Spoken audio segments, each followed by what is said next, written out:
Bonjour à tous et bienvenue sur la chaîne Turbotronic. Aujourd'hui, je vous présente la caméra thermique M10 de chez Ashika Micro.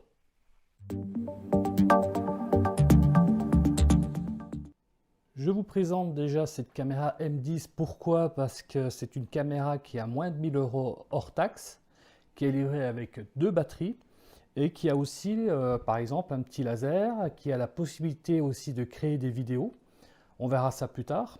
Donc vraiment, c'est une caméra très intéressante. Elle n'a pas d'autofocus, mais un focus manuel, ce qui n'est pas très gênant en soi. Vous avez une protection aussi donc, de l'objectif. Il faut aussi que je vous présente Ashika Micro, qui en fait est une filiale de Ashika Vision, spécialiste en vidéo surveillance au niveau mondial. Donc l'avantage de Ashika Micro, c'est eux qui fabriquent leurs capteurs thermiques et aussi donc la création de leurs caméras de A à Z. Et c'est ça qui est intéressant avec cette marque. Alors cette caméra M10 est livrée dans une valise haute protection avec son manuel ainsi que son certificat de calibrage. La caméra a deux batteries, ce qui est intéressant. Vous avez donc forcément un chargeur de batterie avec donc tous les accessoires supplémentaires ainsi que le petit cordon pour donc télécharger vos données. C'est de l'USB-C. Le logiciel Ashika Viewer sera téléchargeable sur le site, donc Ashika Micro. Il est donc gratuit, vous pourrez le télécharger. Je vous donne quelques caractéristiques rapides. Par exemple, elle monte jusqu'à 550 degrés. Sa résolution thermique est de 160 par 120.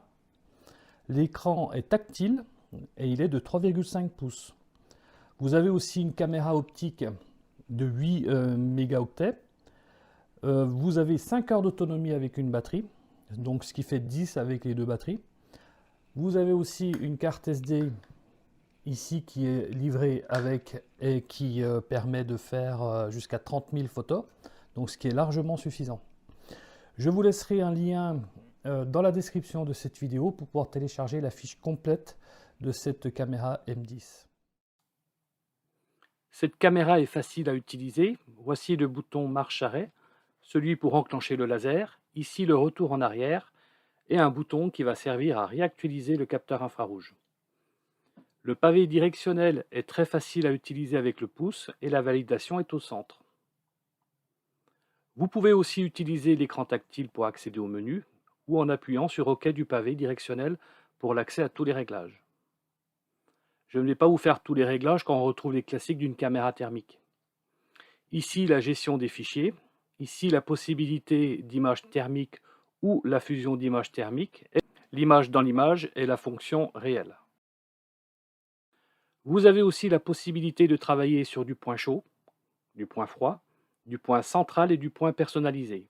On peut aussi faire un cadre avec la température mini, centrale ou maxi. Idem sur une ligne. Ici, vous avez accès aux différentes palettes de couleurs pour pouvoir travailler au mieux dans toutes vos configurations. Ici, c'est les fonctions d'alarme. Par exemple, vous allez pouvoir régler 55 degrés et tout ce qui sera au-dessus sera visible en rouge. Idem pour le froid. Donc cette fois-ci, la couleur sera bleue, et ce qui est très pratique quand on veut rechercher par exemple un pont thermique. Vous avez aussi la possibilité de travailler sur des intervalles de température et aussi une fonction spécifique isolation avec cette fois par contre des écarts de température haute et basse. Vous avez ici la plage de température. Je vous demanderai de rester en automatique, sauf si vous êtes confirmé en thermographie. Le mode manuel effectivement va vous permettre de travailler sur une température haute et basse spécifique pour mettre en valeur ce que vous voulez. Voilà rapidement les réglages de cette caméra. Je vais maintenant faire quelques tests pour vous montrer comment on utilise la vidéo par exemple et aussi voir la définition de cette caméra. Voici l'image thermique de ma Freebox. Je vais passer en mode fusion pour mieux voir. C'est donc la combinaison de l'image réelle et de l'image thermique. Et cela permet de mieux se repérer et de mieux voir l'environnement. Ensuite, je vais repasser en mode thermique. Vous voyez la différence.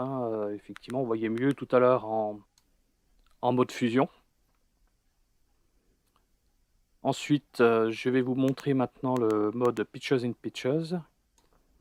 Donc là, c'est l'image thermique qui est incrustée dans l'image réelle et ça nous permet aussi de mieux voir où on est, de mieux voir les éléments qui sont chauffants.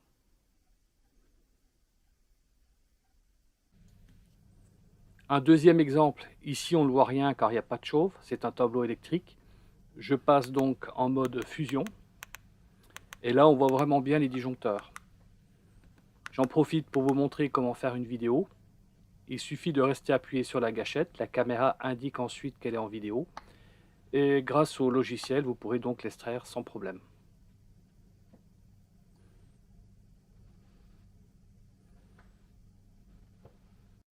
Voici le fichier vidéo extrait de la caméra.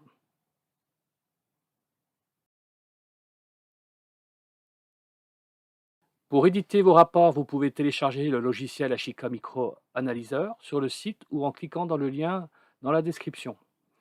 Il est pour l'instant en anglais mais va passer très prochainement en français. C'est très simple à faire et voici un exemple. Vous pouvez rentrer le nom de la société et du projet. Ensuite, un fichier composé donc de 2 photos, une thermique et une visuelle. Vous pouvez rajouter des points de mesure, des boîtes et des lignes, et toutes les mesures seront dans le tableau. Je rappelle que cette caméra crée une image radiométrique, donc un pixel est égal à une température.